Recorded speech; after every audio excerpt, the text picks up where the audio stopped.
Olá, muito viva. bem-vinda ao Brasil virtualmente. Se Exato. Deus quiser, em breve, presencialmente, certo? Uhum. Eu sou a professora Auxília Afonso, a Caqui, sou a coordenadora geral do Docomum Brasil. Estou aqui coordenando esse evento, que a gente teve o prazer de te convidar e de você poder participar, tá certo? E eu vou te apresentar aqui para o público brasileiro e outros colegas de fora que estão nos assistindo, e vai ficar também gravado no nosso canal do YouTube, do Docomomo Brasil, tá? Quem é a Tereza Cunha Ferreira? Tereza Cunha Ferreira é arquiteta pela Faculdade de Arquitetura da Universidade do Porto, a FAUP, e tem doutoramento europeu pelo Politécnico de Milão, realizado em 2009, concluído. Tem experiência profissional na direção regional de edifícios e monumentos da região norte, do norte, entre outras colaborações, consultorias e projetos.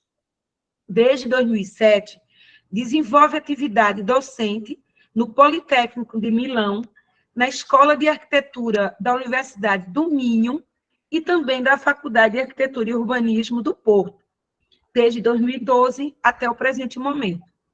Desde 2009, Tereza é membro integrado do CEAL-FAUP, no grupo Patrimônio da Arquitetura, da Cidade e do Território, onde desenvolve e coordena projetos como candidatura de obras de Álvaro Siza a Patrimônio Mundial, bem como o Atlas de Projeto em Patrimônio, Contributos à Escola do Porto.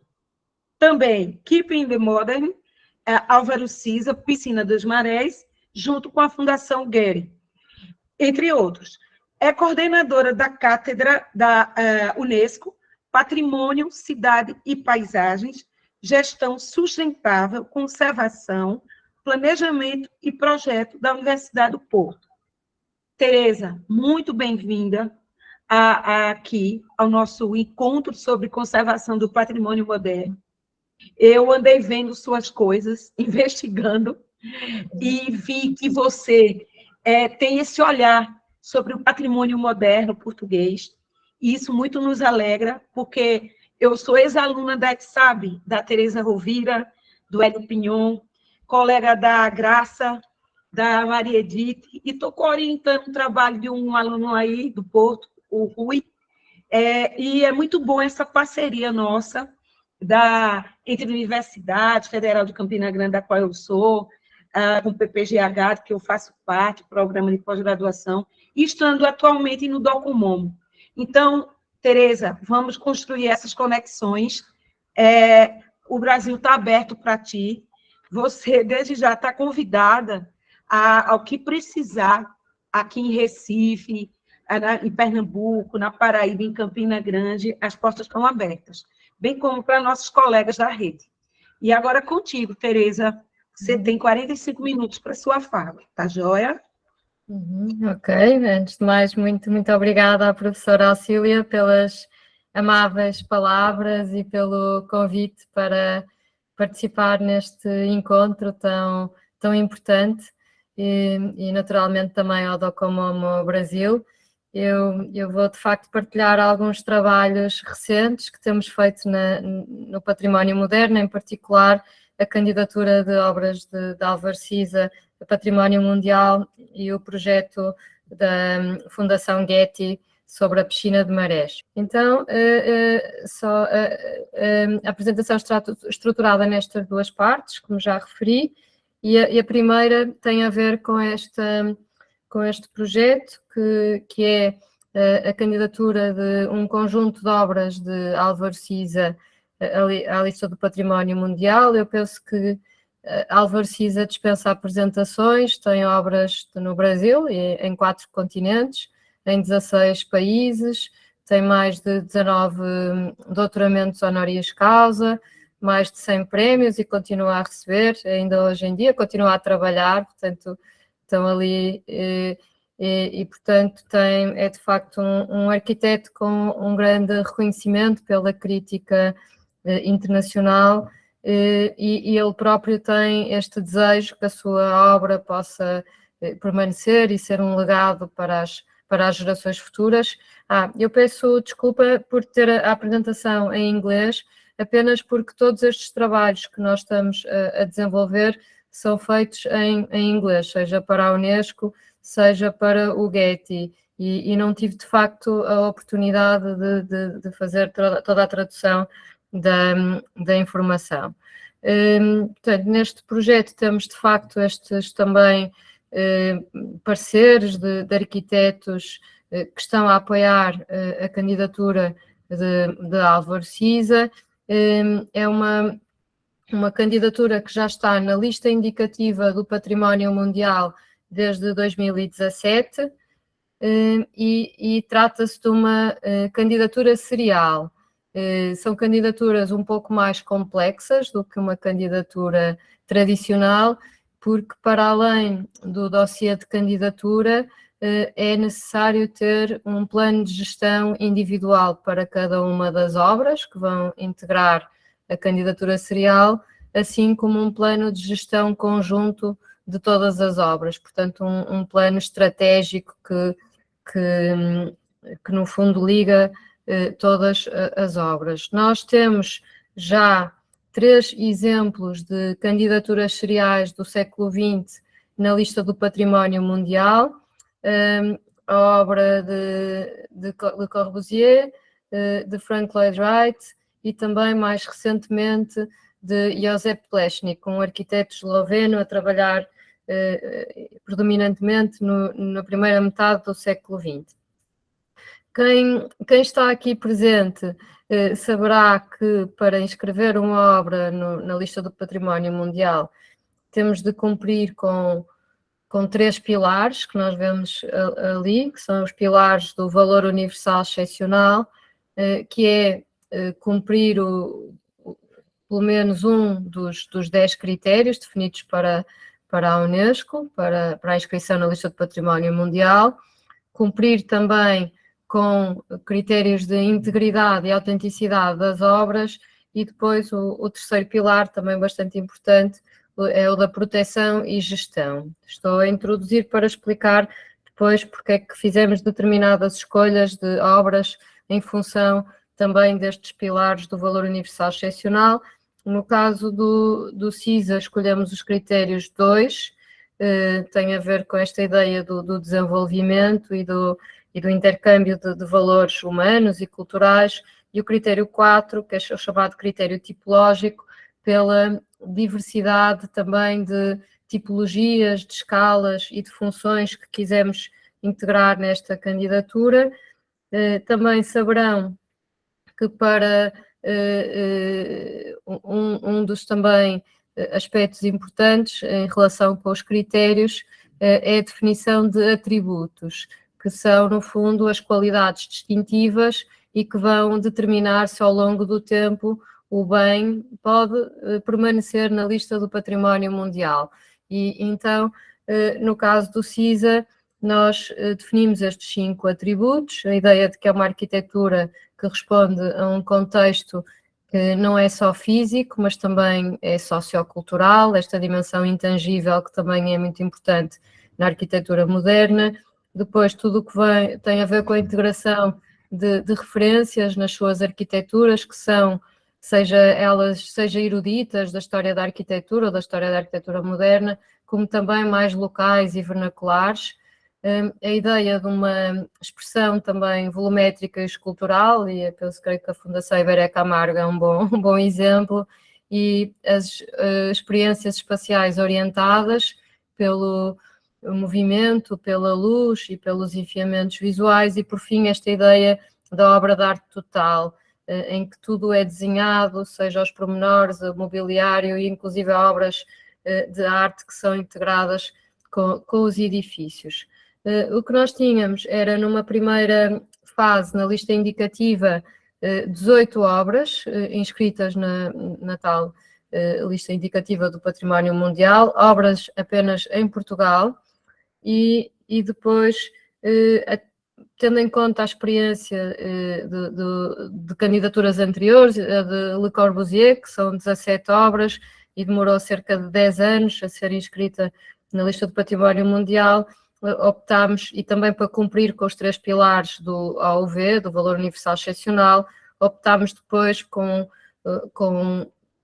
um critério, uma matriz que relacionava, portanto, os níveis de proteção das obras, os prémios, os atributos, a autenticidade e a integridade, e então chegámos a uma lista de 8 obras para a candidatura serial e que tinham essa diversidade tipológica e de escalas e de funções. Portanto, temos um restaurante, uma piscina, uma casa privada, um bairro de habitação social, que é um aspecto importante da arquitetura de Alvarcisa, uma escola, neste caso a Faculdade de Arquitetura da Universidade do Porto, onde eu trabalho, um museu de Serralves, uma igreja e um pavilhão de exposições.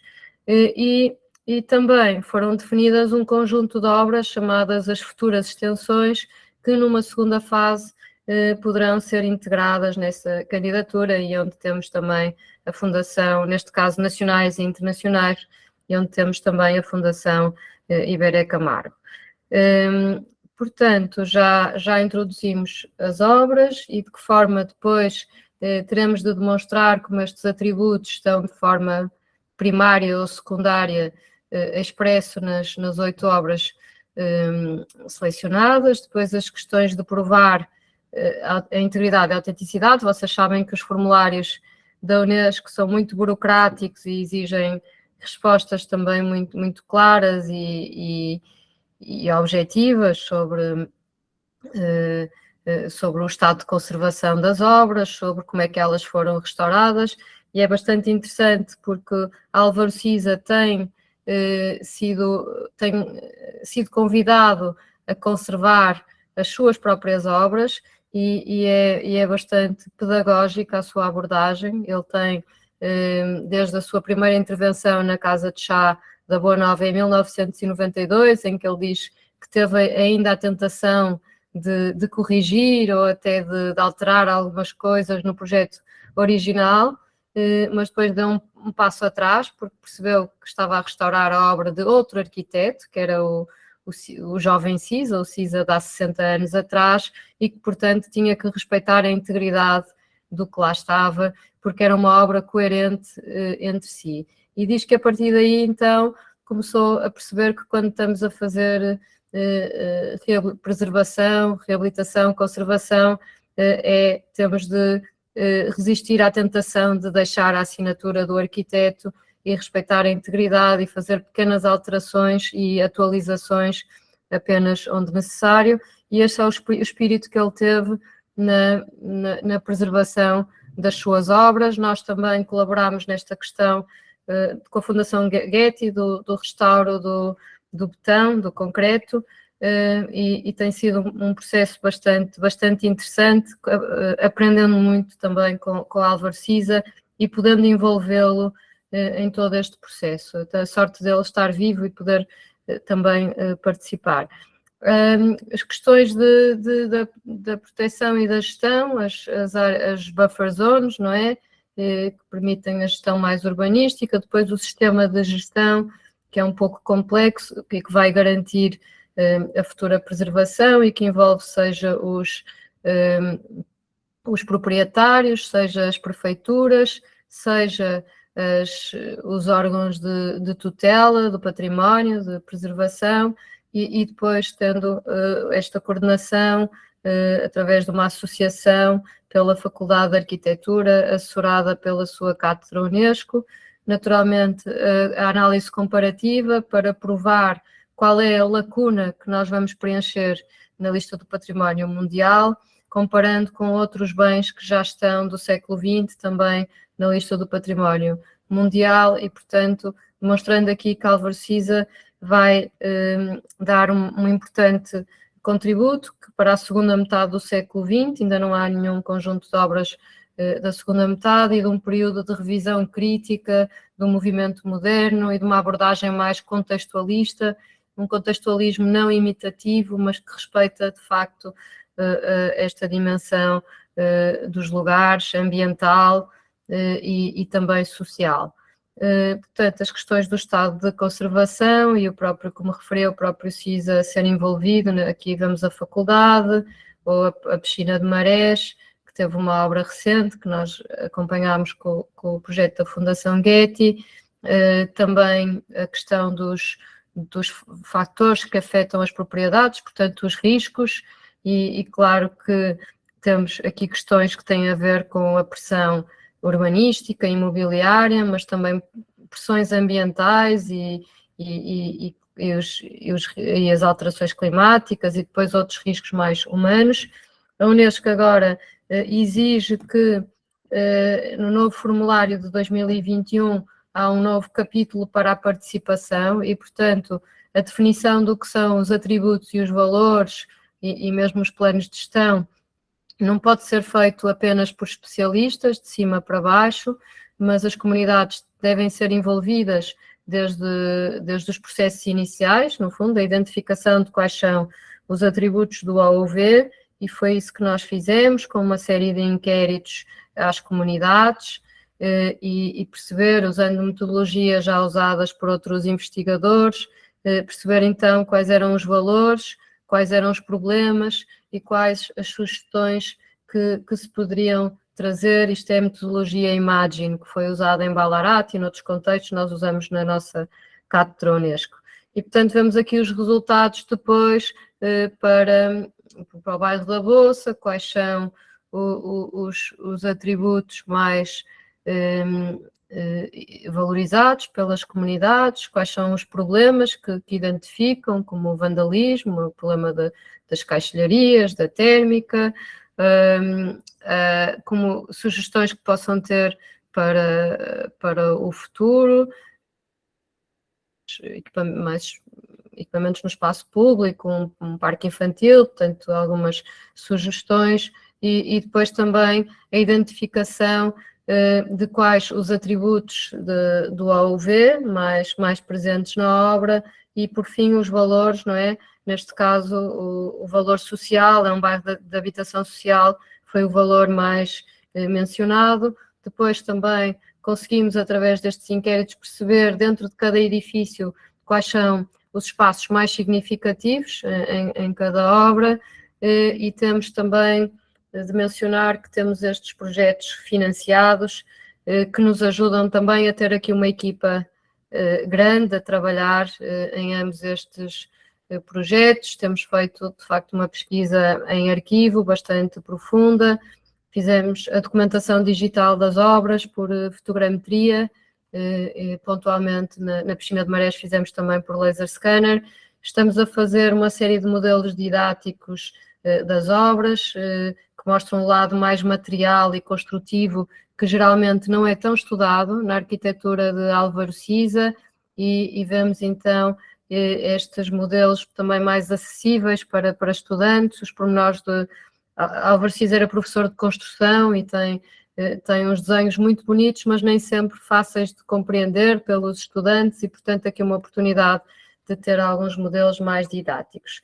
Como vos dizia, a candidatura é composta por um dossiê de candidatura, um Joint Management Plan, um plano de gestão conjunta, e por 8 planos de gestão. Portanto, aqui só para verem, este dossiê corresponde a um formulário da Unesco. O Joint Management Plan já foi uma estrutura que nós criámos com alguns eixos estratégicos que vemos aqui, portanto, relacionado com questões de planeamento, de riscos, de interpretação e comunicação, conservação e manutenção, e depois também as questões de uso, para além de umas que nós chamamos estratégias mais gerais, que têm a ver com os stakeholders, as partes interessadas, a investigação e os objetivos do desenvolvimento sustentável. Vemos aqui um exemplo do plano de ação, de uma série de linhas de ação, e como é que elas se alinham com os 5 objetivos estratégicos da Unesco, os 5 Cs, que é a credibilidade, a conservação, a capacitação, a comunicação e as comunidades. Também tudo o que tem a ver com a monitorização futura e a avaliação de impactos, e depois também o faseamento e a implementação das ações, para vos dar uma... E por fim, então, depois temos os planos de gestão individuais. Eu depois vou agora mostrar um caso mais concreto para a piscina de Marés, do plano de gestão e conservação, e naturalmente nós temos aqui uma vasta equipa interdisciplinar que está a trabalhar nesta candidatura, que será a primeira candidatura serial portuguesa.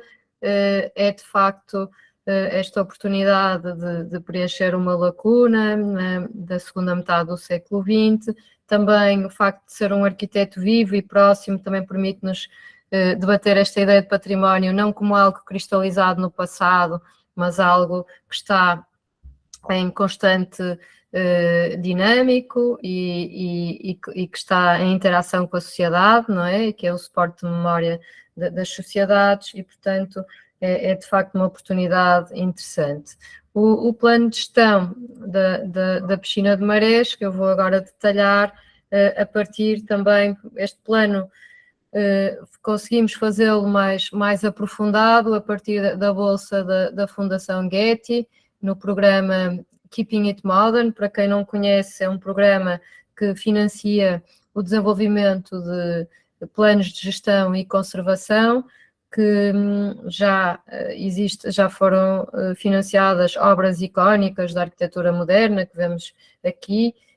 Creio que também no Brasil o MASP e a FAUSP também tiveram também bolsas da Fundação Getty. Para nós foi uma grande honra, foi a primeira obra em Portugal, a piscina de Marés, a ter este financiamento, também em articulação com outras entidades e uma equipa também interdisciplinar.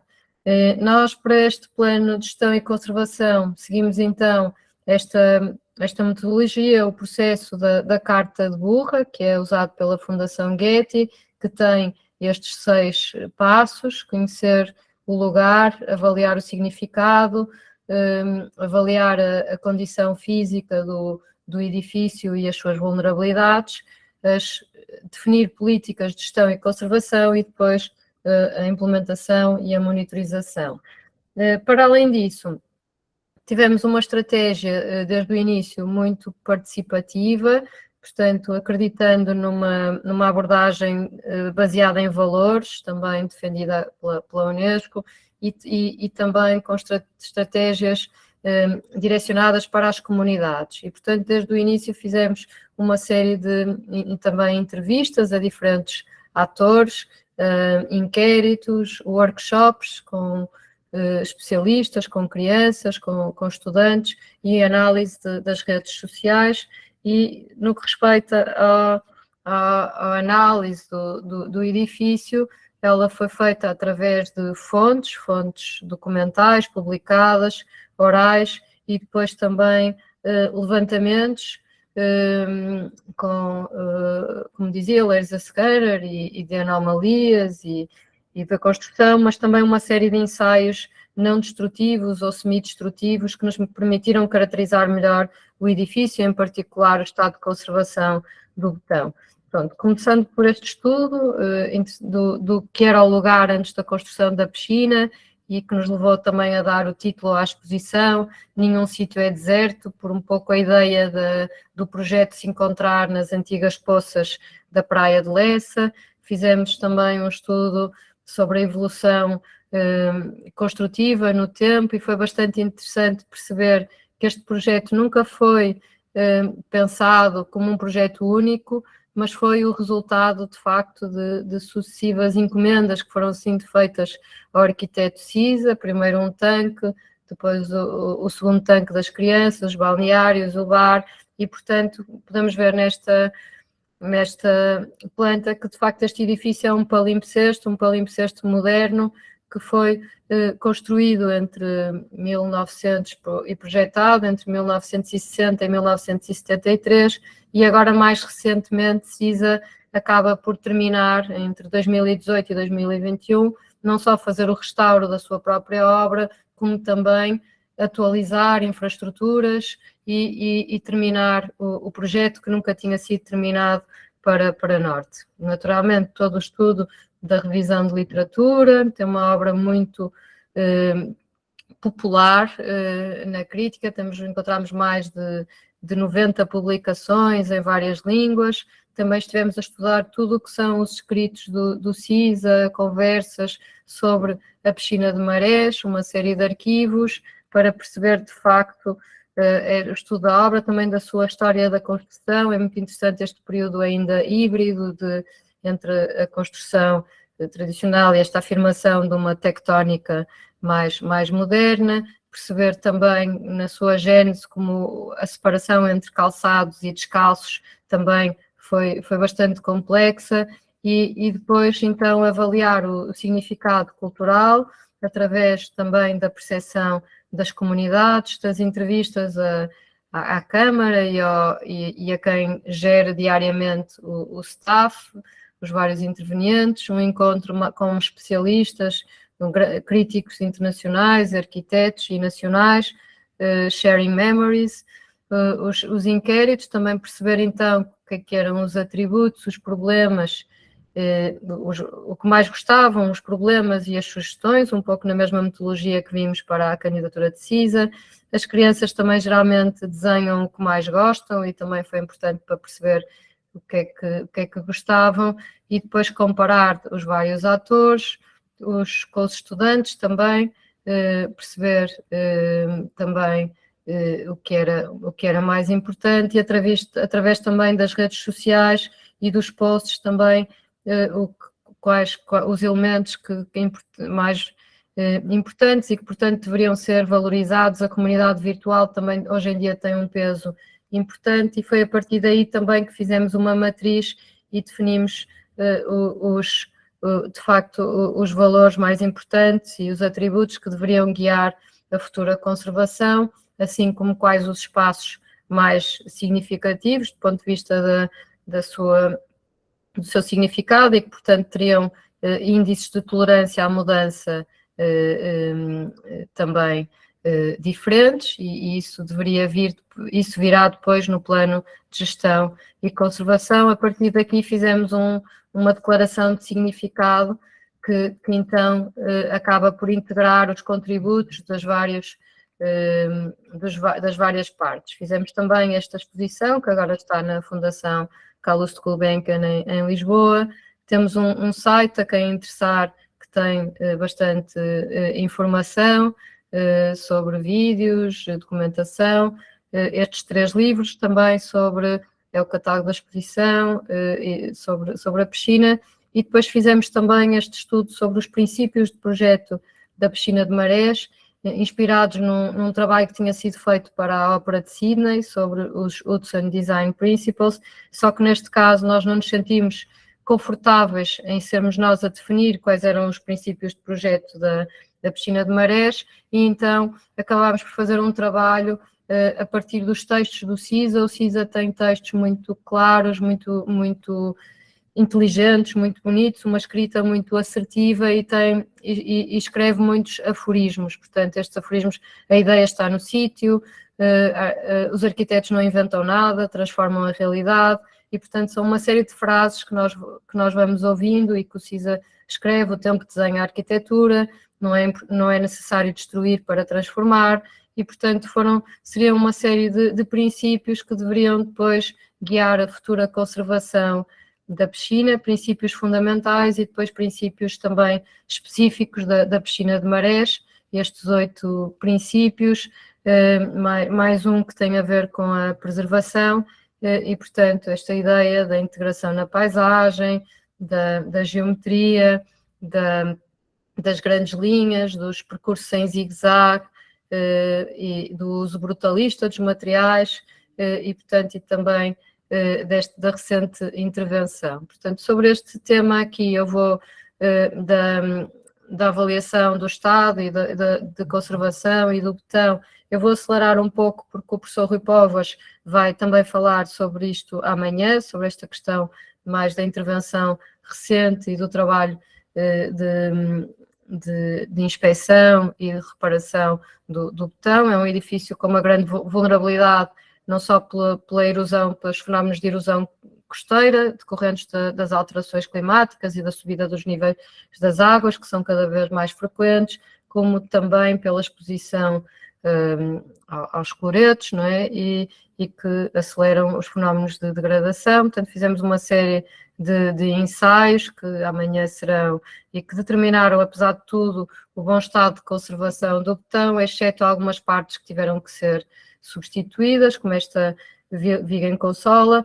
O CISA tinha-nos perguntado sobre os restauros das obras do Corbusier e fizemos esse contacto com a Fundação e percebeu-se que algumas obras, como o convento de La Tourette, tinham sido muito remendadas, não é? Em que o restauro do betão tinha sido feito com alguns remendos que depois eram visíveis e o CISA não queria remendos na piscina de Marés e, portanto, conseguimos usar uns métodos com colegas ou de conservação e restauro ou do Instituto Superior Técnico de Lisboa. Fizemos uns estaleiros pilotos experimentais em que conseguimos não só o tratamento, mas também depois as argamassas de reparação com uma integração cromática, de textura e com as cofragens também, em determinados pontos escolhidos por Álvaro Cisa e sempre com o seu acompanhamento. Em alguns casos em que não era possível usar estes métodos, o CISA prefere assumir estas fissuras, que têm a ver, em muitos casos, com a ausência de juntas de dilatação no projeto original e que ele diz que são estas cicatrizes do tempo e que a atitude mais brutalista é deixá-las e, portanto, esta ideia do tempo também como um elemento valorizador, enriquecedor da arquitetura, que é bastante interessante, mas não é nada comum no restauro do moderno, não é? Vocês sabem que a atitude mais comum é repristinar, não é? A imagem, o projeto original e, portanto, muito interessante esta ideia de integrar o valor do tempo na conservação do moderno e depois esta questão, peço desculpa, do antes e depois. Eu aproveito para perguntar se me estão a seguir, eu penso que sim, só porque aqui no Teams nós nunca vemos pessoas. Está tudo ok? Está tudo ok. Só para ter certeza que não tinha ido abaixo a ligação. Sim, tranquilo, tá bom. Vemos então o antes e depois desta intervenção recente. Foi demolido um corpo aqui a norte, que está amarelo, e feitos novas casas de banho acessíveis à mobilidade condicionada, respondem aos novos regulamentos em Portugal, é preciso ter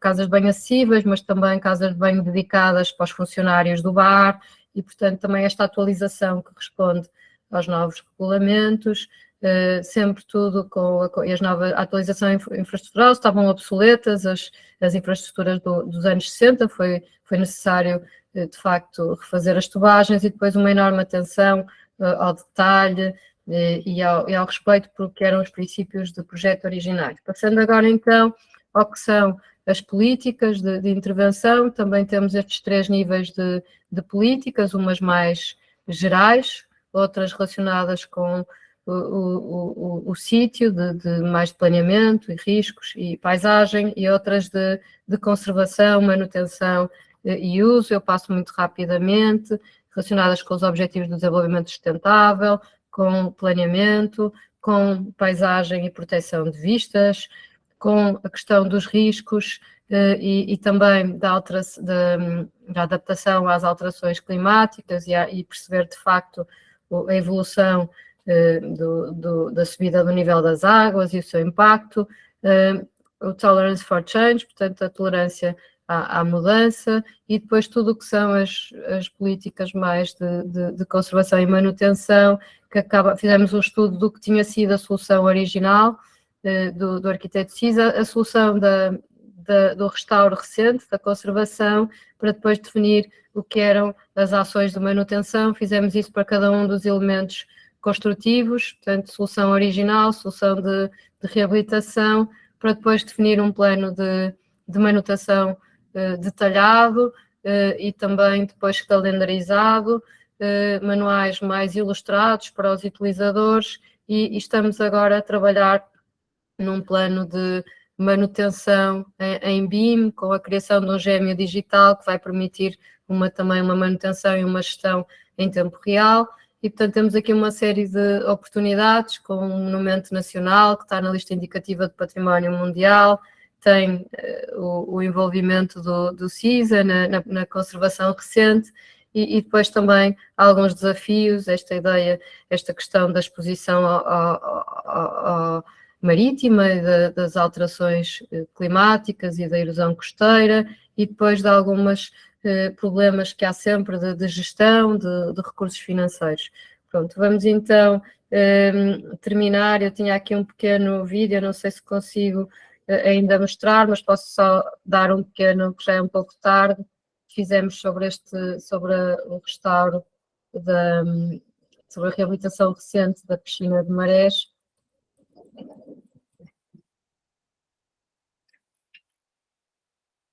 Eu se calhar passo aqui para a parte mais do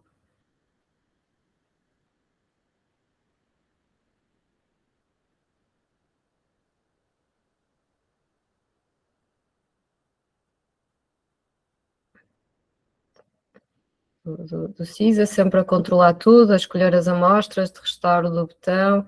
Portanto, vemos que uma obra estava incompleta ainda e foi possível terminá-la a norte, aqui no lugar onde nascia um restaurante que nunca foi construído, mas foi agora com uma plataforma de solário rematada, esta atualização das infraestruturas, este pattern cracking, esta fissuração que acabou por ser corrigida depois pelo arquiteto CISA, o restauro das madeiras, que foi muito difícil, porque o CISA queria manter a textura original e, portanto, foi um processo manual que demorou cerca de 1 ano.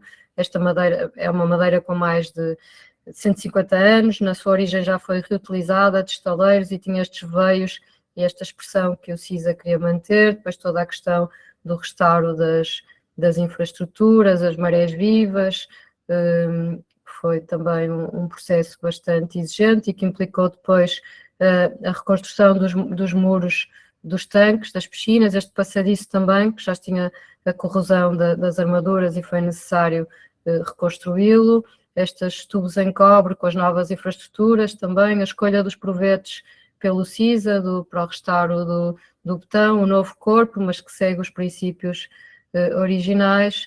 Vemos aqui o CISA durante a obra, as carotes do betão e todos os ensaios que foram realizados e o processo de restauro do betão, e portanto aqui em vários, de forma também muito rápida, ficarem com uma ideia do que foi esta experiência magnífica com o envolvimento do arquiteto CISA, e aproveito também para devolver as simpáticas palavras da professora Alcília, dizer que também estamos muito disponíveis para todas as colaborações, e é um grande gosto sempre poder colaborar e interagir com o Brasil, que tem um património moderno incrível, que influenciou imenso a arquitetura moderna portuguesa e o próprio CISA, e esse será sempre um prazer poder colaborar e partilhar ideias com vocês. Muito obrigada. Tereza, maravilhoso. Parabéns. Que lindo trabalho. Que trabalho profundo, entende? Com conteúdo riquíssimo, que essência nos produtos que você apresentou, nos relatórios, no primeiro momento do resgate da obra de CISA, da seleção de 8 obras. Algumas eu conheço, não conheço ainda a Piscina das Marés, tenho que ver, mas o pavilhão de Portugal lá, o Museu de Pedralbes também, a Universidade do Porto, enfim, um conjunto de obras fantástico. E que bom, Tereza, que deve ser vocês poderem fazer esse trabalho com a presença dele, com 90 anos de idade, não é? Tá aí sentindo o material, e que bonito essa coisa dele falar das marcas do tempo, de deixar as fissuras, as rachaduras ali do lugar e tirar partido. E, ao mesmo tempo, eu imagino a complexidade que deve ser conservar uma obra dessa, em concreto, na beira do mar, e um desafio Eu acho que hoje, com essa questão do meio ambiente, jamais seria possível um projeto desse. Aqui no Brasil, assim, há obras que foram feitas, eu me lembro um pouco de um hotel do Sérgio Bernardes, em Tambaú, que é, assim, ao borde do mar de uma pessoa, dentro, assim, ele é banhado pelas ondas, e a dificuldade que é conservar o concreto armado, né, com essa salinização dessas estruturas metálicas, né, das armaduras, do concreto armado. Maravilhoso trabalho, parabéns, Tereza, de verdade. Com certeza a gente depois vai te convidar em outros momentos, porque é muita informação. E eu queria pedir, se possível, que se tu pudesse nos enviar essa apresentação para a gente divulgar aqui para o pessoal, e também o link desse vídeo. Que vídeo lindo! Eu fiquei assim com vontade de assisti-lo com calma. Eu vou pôr no chat, nós temos um site que tem imensa informação e tem o plano, a minha apresentação eu retirei do plano de gestão e conservação, também é público, eles ficam no repositório do Getty, portanto eu vou partilhar aqui no chat, onde encontram a informação. Tereza. Vou ver se eu tenho acesso ao chat. Tenho. Ok. E tem uma pergunta aqui do Leopoldo Schettino, tá certo? Que ele diz: me chamou a atenção e acho argumento interessante de discussão a questão do tempo no restauro. Questão ilustrada pela professora Tereza em relação às cicatrizes das piscinas de Amaré. Muito forte aquelas 3 imagens ali. É um dos princípios da teoria do restauro de Tchedjalibrandi, La Pátina. E é verdade, né? A pátina, a questão do tempo. E eu achei tão bonito, Tereza, você falou que é um palimpsesto da modernidade. E essas várias etapas que o projeto foi tendo, né, ao longo do tempo, ele foi sendo construído nesse processo.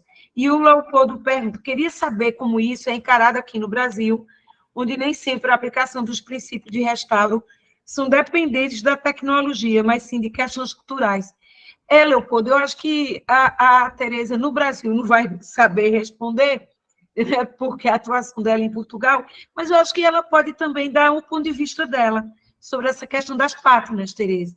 Sim, sim. De facto, podemos dizer, o valor de antigo, conforme foi teorizado por Alois Riegel, muito a partir do John Ruskin, não é? Do envelhecimento dos materiais, geralmente não é considerado no restauro do moderno, porque a arquitetura moderna tem um outro valor que Alois Riegel teorizou, que é o valor de novidade, que está muito intrínseco à obra moderna, não é? Que pretende ser um contraponto e uma vanguarda.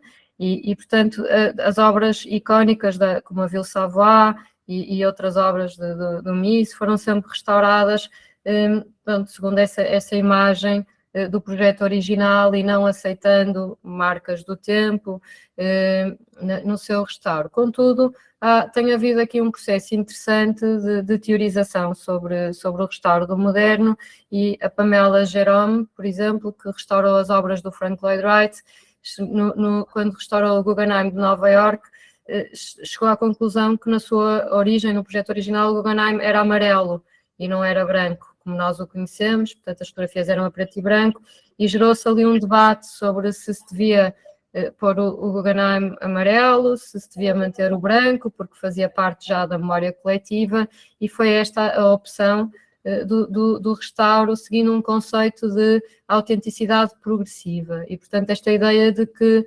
transformações, marcas do tempo, alterações de uso podem fazer parte também, ser importante serem preservadas como parte desta autenticidade progressiva. E têm sido também restauradas obras, por exemplo, o túmulo Brion, de Carlo Scarpa, também por nossos colegas italianos, fizeram um trabalho muito interessante do restauro do betão, em que não foram, o betão estava com uma série de pátinas biológicas, que também já faziam um pouco parte desta imagem, ou desta identidade, memória coletiva, autenticidade progressiva, e portanto elas não foram retiradas completamente, todas as pátinas, mas foram removidas só aquelas que danificavam mais o edifício. E portanto começa a haver aqui uma certa sensibilidade para aceitar também as marcas do tempo, as pátinas, o valor de antigo nos edifícios modernos, sendo que, de facto, aqui Alvarciz acho que é muito inovador, porque que eu conheço é o primeiro a assumir mesmo fissuras e estas cicatrizes do tempo como numa obra brutalista e, portanto, coerente, de facto, com o que foi preconizado no projeto original, mas é de uma grande coragem e de uma grande força conceptual e, de facto, foi um privilégio, como dizia a Alcília, poder desenvolver este trabalho com o contacto com o mestre, que no está sempre com imenso rigor, com imensa lucidez e de facto com uma qualidade que é excepcional e que por isso queremos que seja também universal e que seja integrada na lista do património mundial. Super merecedor. Tereza, uma pergunta. Vocês começaram a trabalhar nesse projeto da inserção do conjunto de obras desde que ano? Vocês estão em parceria com a Fundação Goethe? Sim, são dois projetos diferentes. A Fundação Goethe respeita apenas a piscina de Marés e foi uma bolsa que nós ganhámos em 2020 para fazer um plano de gestão e conservação, mas cuja experiência foi importante porque, como temos que fazer 8 planos de gestão para as 8 obras, conseguimos criar ali um modelo, não é, de estrutura. Uma metodologia. Uma metodologia, exatamente, que aplicámos às outras. E a candidatura também começámos também a trabalhar em 2020, 2021, e portanto houve aqui de facto uma convergência feliz destes dois projetos que estão a ajudar a tornar mais consistente o trabalho na candidatura a Património Mundial. Ótimo. Tereza, e para concluir, esse trabalho, uma dúvida. Inclusive, gente, eu quero dizer que quem quiser fazer mais alguma pergunta, tá certo? Pode colocar, a gente já vai iniciar outra mesa. Mas, enfim, Tereza, na candidatura, na elaboração da candidatura, quem trabalhou foi o pessoal todo da Universidade do Porto ou teve a contribuição de alguma outra equipe portuguesa nesse processo? Sim, nós temos, de facto, alguns membros da Faculdade de Arquitetura, mas temos também consultores de outras universidades, por exemplo, para a questão dos riscos, ou para a questão também mais específicas, em que temos de outras universidades portuguesas e também consultores internacionais. Portanto, convidámos consultores que trabalharam noutras candidaturas também na do Corbusier, na do Plechnik, um colega que também está a fazer candidaturas seriais na Alemanha e portanto, tem sido uma equipe colaborativa, interdisciplinar, sim, que tem conduzido e é importante nestes projetos grandes ter essas valências, sim. E saber as possibilidades, né? Aqui você citou no Brasil o caso do MASP e o caso do... Ai, Deus, deu um branco aqui na minha memória, da FAUSP. Né, os dois que foram apoiados pela Goethe. Também é importante dizer que a Goethe está apoiando a recuperação do acervo documental do NPD, da UFRJ. Houve um incêndio no Brasil, um tempo atrás, Tereza, do Centro de Documentação. E assim, é louvável. Né? Eu acho que é importante a gente frisar isso nesse evento, o papel de uma fundação como a Goethe, né? Para apoiar o patrimônio moderno. Era tão bom que existissem mais outras que a gente pudesse contar, porque foi a Goethe, né, que está apoiou não só a questão do projeto lá na USP, como do MASP, em São Paulo, mas também está ajudando aí a constituição, né, do NPD, na UFRJ.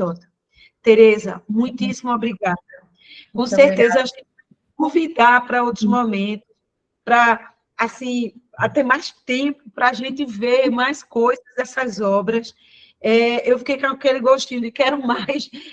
Eu vídeo, né, de ver o projeto, de entender tudo, porque realmente são muitas informações, e parabéns a toda a equipe, tá? Leve essas nossas felicitações a esse trabalho belíssimo que você apresentou aqui para a gente, tá bom? Muito obrigada também. Felicidades, bom congresso. Até breve. Tchau, tchau. Obrigada.